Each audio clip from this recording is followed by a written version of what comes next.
voka mi thuolo asema nena ntire ote mokario ka Engineer Lazaro Kanyamboki wacho ni public universities ema kelo nyithi jodhier kod nyithi jomoko kamoro achiel kendo gibedo marom.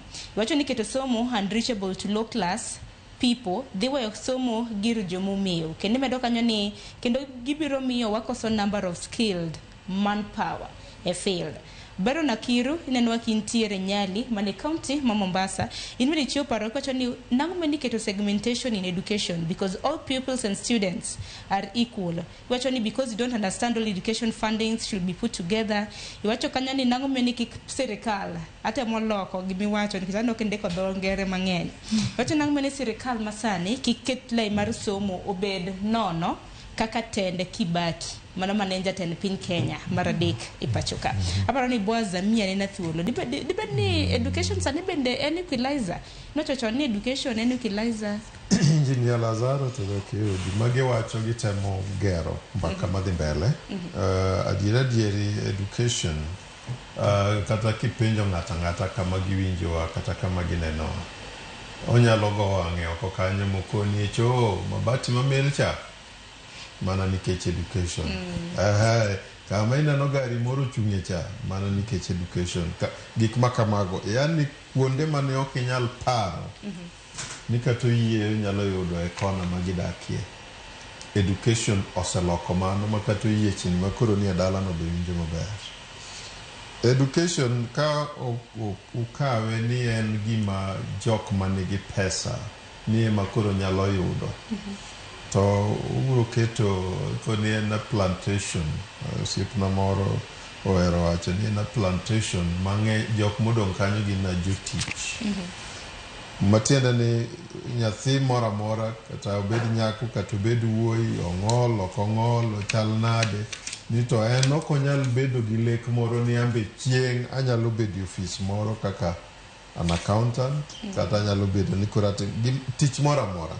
Education ne ema unengo beni timo that equalization. Kanyo mumina no kilimo bora wago koko kanyo ndi nikech kiloso yo ma nyithindo go yudo go education mubedo maber. Competition mane wacho cha donjo automatically.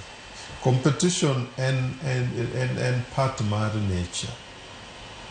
And kata kivi the Darwin's those theories. Ni en gima timore ngima kata na plants. Neno ka moko gi compete ma moro dwano kungo donga raka mondo mi okawa jamuko. En makoro yud sunlight. And it is natural. Kik ngato weni ni kuwacho ni 844 was highly competitive. Nisani koro kwadwa kia ranking go ber miyo ngato kufwenyo ni hele kare kika adonga chien amba tem motek mondo mi adhi mbele.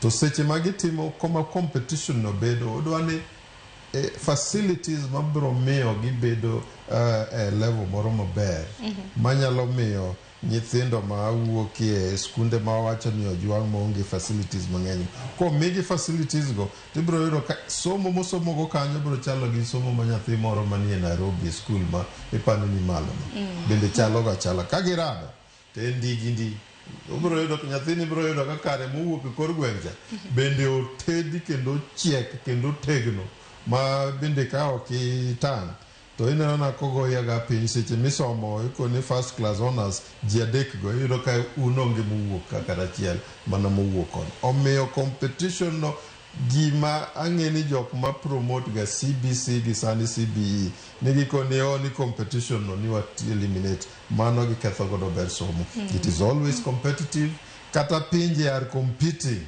Sani Korea gi Japan India everywhere kata na America ineno ka gitemo compete ni adwa ng'iyane ng'at madwa kungo kitu the first settlement a planet mani oko ka mano competition.